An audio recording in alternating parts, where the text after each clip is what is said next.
Buen día, ¿cómo estamos, maestro? Buen día, Alberto. Un saludo y un abrazo fraternal para el equipo, para ti, para toda la audiencia. Un placer estar compartiendo, como siempre, reflexiones en esta mañana, en esta mañana rara, en esta mañana de otoño, esta mañana fría, en esta mañana nublada. Pero a las órdenes, Alberto, Habíamos, tuyas y de la habíamos, para aclarar. habíamos generado una gran expectativa, si me remito a los mensajes el sábado, en la mañana. Ustedes saben que los sábados, gente, hacemos un resumen y también, bueno, sumamos noticias y reflexiones en voz alta aquí en La Rueda, de 8 a 12, todos los sábados, como hace muchos años. El sábado, bueno, tuve el gusto de saludar al doctor Oscar López Goldaracena y anunciar un poco lo que iba a pasar hoy aquí en la mañana. Hay dos sobre los cuales le pedía una reflexión y ya lo escuchamos con mucha atención. Uno tiene que ver con los tristes hechos en San Luis, donde debieron pasar 3 años para que se hiciera una mínima justicia. A mí los temas policiales no me seducen mayormente, pero este puntualmente me pareció tan salvaje, tan impune, que recuerdo generé una... La gente cree que son editoriales, son reflexiones en voz alta, en buscadores, donde enjuicié a la justicia, a la fiscalía, a los médicos, a todo lo que pasó en la impunidad, un crimen que sobraban las pruebas, pero sobró la impunidad. La participación del doctor Oscar López Goldaracena, de un familiar que no quiso dejar la situación impune, bueno, generó alivio y justicia. Pero el tema de la justicia todo, el tema de los derechos humanos vuelve a estar en la consideración. Y en esos dos ejes yo le pedí el sábado al doctor Oscar López Goldaracena que nos honrara esta mañana con una reflexión en voz alta. Por lo tanto, con mucho gusto y muy atento, te escucho. Muchas gracias, Alberto. En relación con el primer tema, el caso que se conoce como el homicidio de San Luis, el caso de Gustavo Barón, debemos recordar a la audiencia el final de lo que fue una larga peripecia judicial. Esta semana pasada, la Suprema Corte de Justicia, como último veredicto, declaró la culpabilidad de los 3 involucrados, condenándolos por a homicidio muy especialmente agravado a 22 años de penitenciaría, 2 hombres y una mujer. Recordemos que en una primera instancia el juez de Atlántida declaró la inocencia de las 3 personas que quedaron en libertad, lo que generó una profunda indignación en la sociedad, pero además especialmente en la familia, habida cuenta de que en su momento la Fiscalía les había no solo asegurado, dicho de que no necesitaban abogado y que había pruebas suficientes para la condena. La realidad es que cuando comenzamos a analizar el caso, en ese momento, descubrimos dos planos muy claros. En primer lugar, que la justicia, en ese caso el juez de Atlántida, había equivocado la forma de valoración de la prueba porque había elementos de convicción más que suficientes que concluían en la culpabilidad de los 3 involucrados. Sin embargo, los declaró inocentes.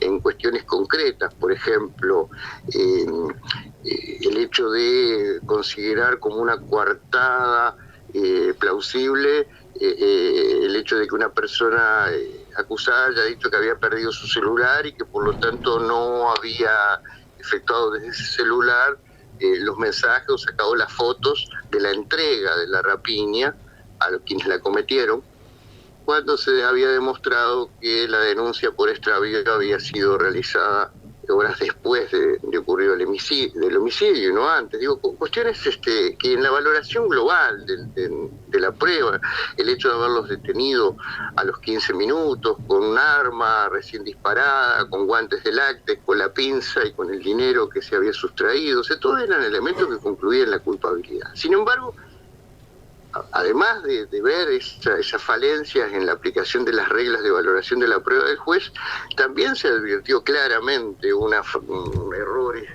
muy graves por parte de la Fiscalía, como por ejemplo haber dispuesto que no se realizara una segunda autopsia cuando en la primera no se pudo extraer la bala del cadáver, no haber realizado el análisis científico de los celulares incautados, donde surgían, porque a la postre lo comprobamos, los diálogos y los mensajes de WhatsApp, por los donde se había concertado el crimen, ¿verdad? La rapiña que luego finalizó en un homicidio. Todas esas falencias, o sea, el juez le echa la culpa a los fiscales, el fiscal le echa la culpa al juez, lo cierto que termina con la declaración de inocencia de los 3 acusados. La fiscalía apela.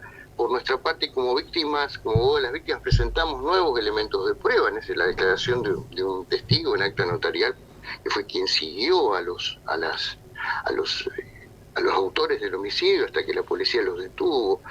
El Tribunal de Apelaciones no considera que la víctima pueda comparecer, porque ya no compareció en su momento, aportar pruebas. Sin embargo, está en el expediente, que hay elementos más que suficientes que son culpables. Condena solamente a 2 y no a los 3.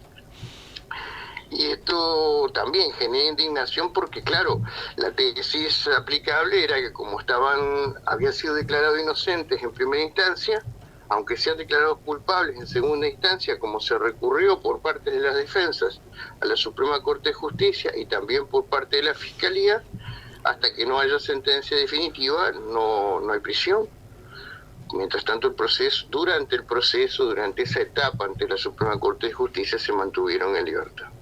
Allí se aportaron nuevos elementos, las grabaciones de los WhatsApp, obtenidas en un juicio civil, porque nosotros anunciamos un juicio civil contra la Fiscalía y contra el Poder Judicial por los errores, en relación con el Poder Judicial, particularmente por la actuación del médico forense, que dijo que no pudo extraer la bala porque no había radiólogo, cuando es una obligación legal del forense extraer todos los objetos que tenga un cadáver cuando está realizando la autopsia.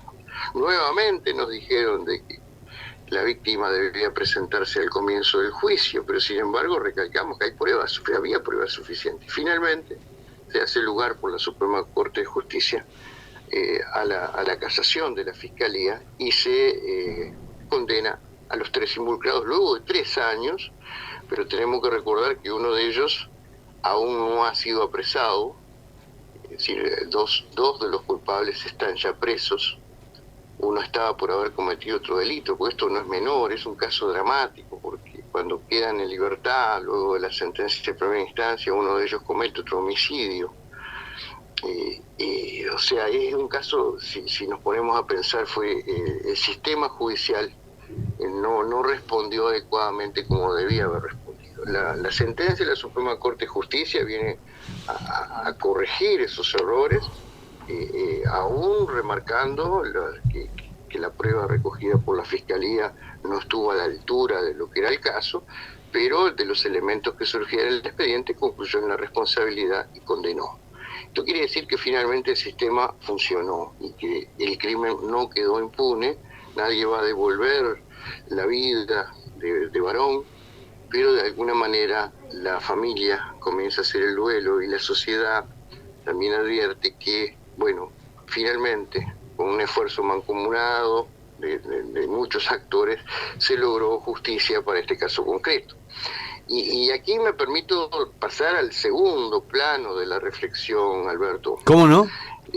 Que es el tema general, el tema que todavía mantenemos pendiente en relación con las gravísimas violaciones a los derechos humanos ocurridas en la dictadura, el tema de nuestros desaparecidos, y el tema general de la impunidad frente al crimen, ¿verdad? Es decir, y aquí me quiero permitir, incluso teniendo muy presente lo ocurrido el fin de semana, ¿verdad? El grado de violencia que está sacudiendo a nuestra sociedad, que es muy importante que todos, en este grado de civilización que hemos alcanzado, reafirmemos la necesidad de que funcione plenamente un sistema judicial y que el mismo sea efectivo. Cuando me refiero al sistema judicial no me estoy refiriendo solo a los jueces, me estoy refiriendo a la aplicación del derecho al caso concreto para que haya justicia, y esto implica el trabajo de la policía, implica el trabajo de las fiscalías, implica el trabajo del Poder Judicial, implica el trabajo de los abogados, implica un sistema dentro de lo que es nuestro modelo de convivencia democrático y republicano. Si me permites, sí, claro. No, simplemente te estoy escuchando con mucha atención y suelo coincidir en un todo contigo. Yo sumaría otro poder, que es el poder de la gente, y estoy pensando en esta persona que asesina a su madre con un arma larga. Varias veces la había golpeado, varias veces la había atacado, y parece que mucha gente sabía de esta situación y sin embargo no pasaba nada y seguía aconteciendo. Pongo este ejemplo porque me acaba de ocurrir algo tan espantoso: un hijo matando a su madre con un arma larga, pero lo había hecho la agresión varias veces en lo previo, era público esto. Mira, la participación de la gente en la lucha contra la impunidad es algo que hemos recalcado permanentemente. Es más, yo diría que la razón por la que se pudo avanzar en justicia para los crímenes de lesa humanidad cometidos en el Uruguay fue por el trabajo incansable y el esfuerzo incansable de las víctimas, por el esfuerzo incansable de lo que yo digo, esa sociedad de hombres y mujeres buenos y sensibles que en todos los ámbitos de su expresión social estaban convencidos de que el bien común no pasaba por el ocultamiento, ni pasaba por la impunidad, pasaba por la justicia. Y yo diría a esos dos protagonistas, las víctimas y la gente, hay que sumar el derecho que le da la razón a los dos, y ahí es donde me quiero centrar. O sea, la norma de convivencia obligatoria que tenemos, que es el derecho, dispone que quien viole la ley tiene que ser responsabilizado, quien comete un delito tiene que ser responsabilizado. Es decir, no puede existir impunidad para ningún crimen, ni para el homicidio de San Luis, que luego de 3 años estuvimos batallando, ni para los crímenes cometidos durante la dictadura militar, ni para los niños asesinados por su padre el fin de semana, ni para los 3 marinos asesinados en el Cerro. Para el juez de fútbol que fue asesinado en Sayago no puede haber impunidad, tiene que funcionar el derecho, tiene que funcionar el sistema judicial. Si hemos llegado a un grado de violencia que tiene que necesariamente ser internalizada esa situación por nosotros, por todos los ciudadanos, por todas las personas, para comprender que debemos aplicar el derecho y el sistema judicial debe funcionar y los responsables no pueden quedar impunes en ningún tipo de crimen. Mira, el fin de semana, el sábado, llegó a mis manos yo diría una joya de la literatura, porque es un obsequio, una persona de la biblioteca de una persona que fue muy apreciada por mí, y es un libro, una traducción, la primera traducción de un jurista alemán, Heinecho o Heinecho, depende cómo se pronuncia, del siglo XVIII, primera traducción al castellano, del latín, uno de los precursores o fundadores del derecho natural. Y tú sabes que se refería en alguna medida a las conciencias, la conciencia de la gente. Y cuando yo estaba leyendo esto que ahora quiero compartir, o voy a compartir con ustedes, estaba pensando en los desaparecedores, en los violadores de los derechos humanos, en aquellos agentes del terrorismo de Estado, y luego también pensando en lo que fue el caso de la semana pasada de San Luis, y en lo que ha sido casos en los que uno ha intervenido, donde ha visto la impunidad del crimen y ha visto que todavía está pendiente la búsqueda de la verdad y la justicia para muchas causas. No estoy hablando exclusivamente de las causas de los desaparecidos o de los derechos humanos, para muchas causas criminales. y decía algo así como que la conciencia de cada persona nos declara inocentes o nos condena. Yo pensaba en la conciencia de los desaparecedores, ¿no? Que al día de hoy no dicen dónde están. Esta conciencia los debe estar condenando, pensaba, los debe estar declarando culpables, ya los ha declarado culpables. ¿Cómo pueden convivir con ese remordimiento? Pensaba en la conciencia de los asesinos de San Luis, pensaba en la conciencia o inconsciencia, digo, de los autores de esos crímenes bárbaros que han ocurrido en las últimas semanas. Y a renglón seguido, leyendo esa obra, Alberto, me encuentro con que el autor habla que hay conciencias que están cauterizadas. Uh-huh. Y trae a colación expresiones de los evangelios de San Pablo, el derecho natural en su origen religioso, ¿verdad? Y cita algo así como, dice, la carne quemada pierde sensaciones, ¿no? Y del mismo modo que el alma acostumbrada a los delitos no siente la miseria que otros no pueden contemplar sin horror. Y me pareció, cuando yo leí esto, que le estoy transmitiendo a los oyentes, digo, uno ve con horror la impunidad de hace 40 años que todavía hoy seguimos batallando.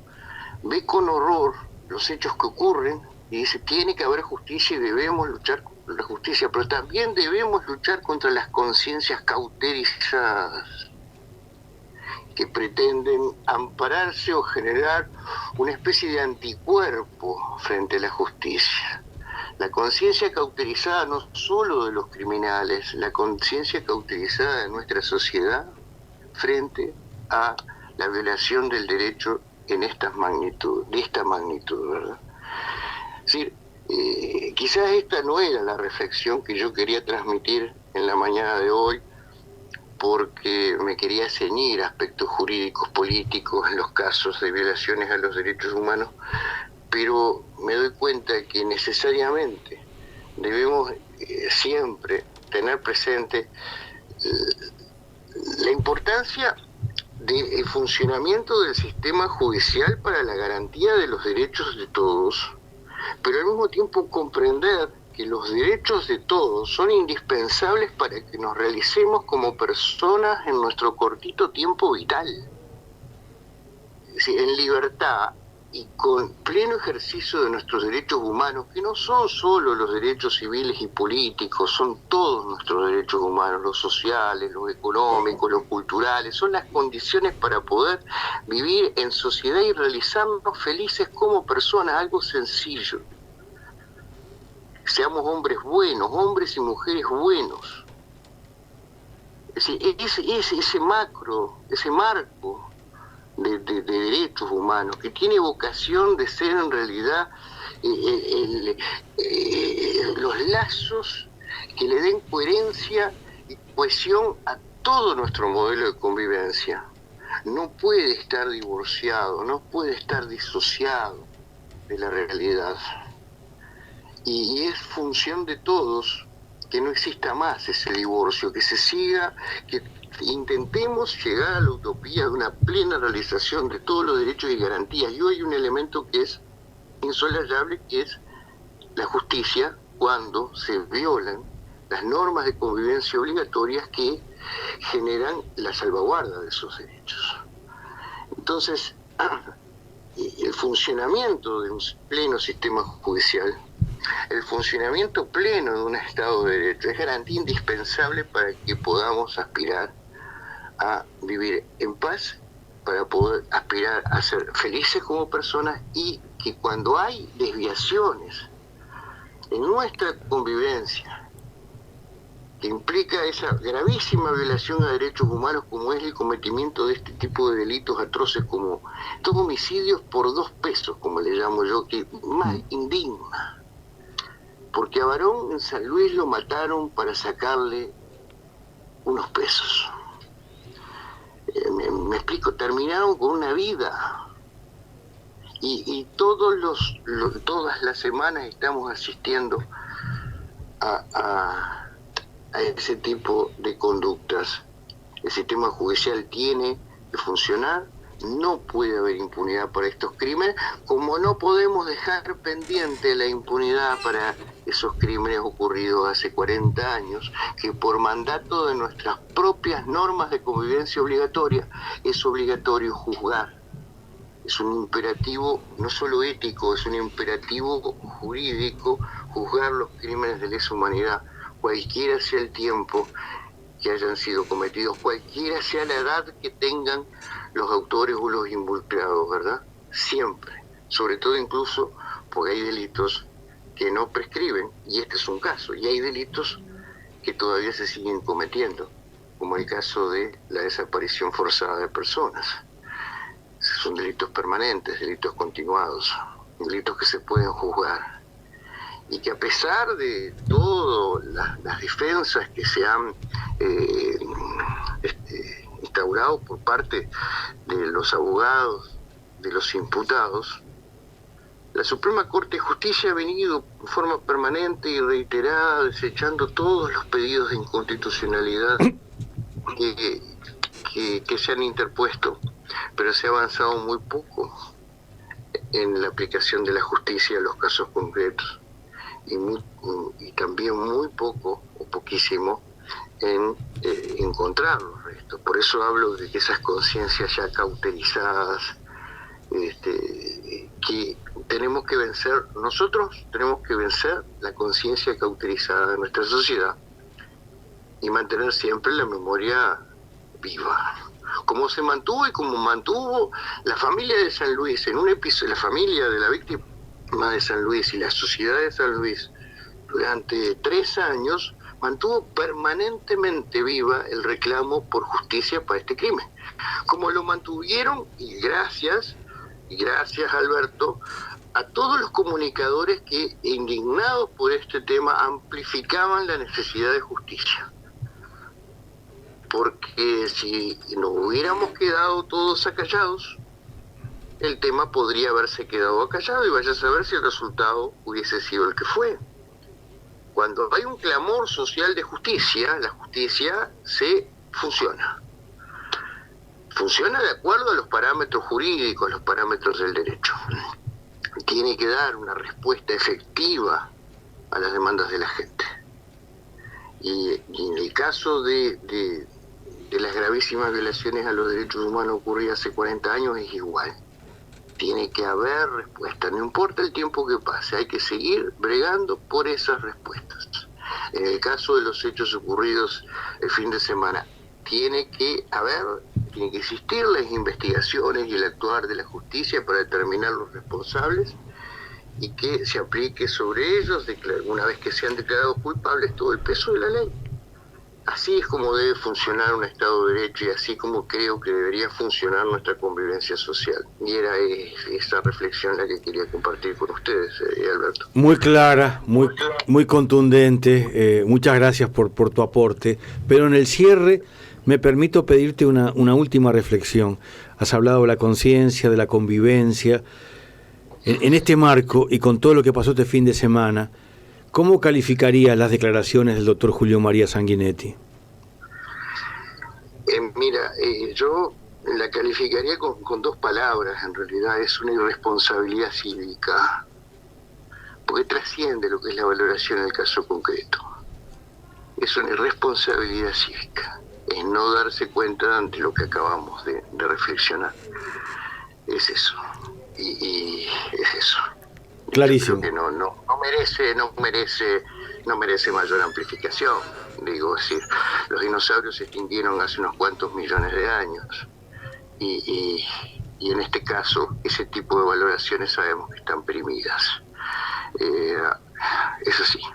Alberto, no quiero terminar esta presentación sin mandar, como tú sabes, un gran saludo y un gran abrazo fraternal a todos los uruguayos que se encuentran en el exterior, y especialmente a mi hija, que reciba desde aquí, desde el Río de la Plata, un fuertísimo abrazo de padre. Un abrazo muy grande para ti, gracias por el aporte. Y un abrazo muy grande para tu hija, que tenemos el honor, nos ha comunicado que todas las mañanas desde Estados Unidos nos honra acompañando la rueda Marianto. Un abrazo.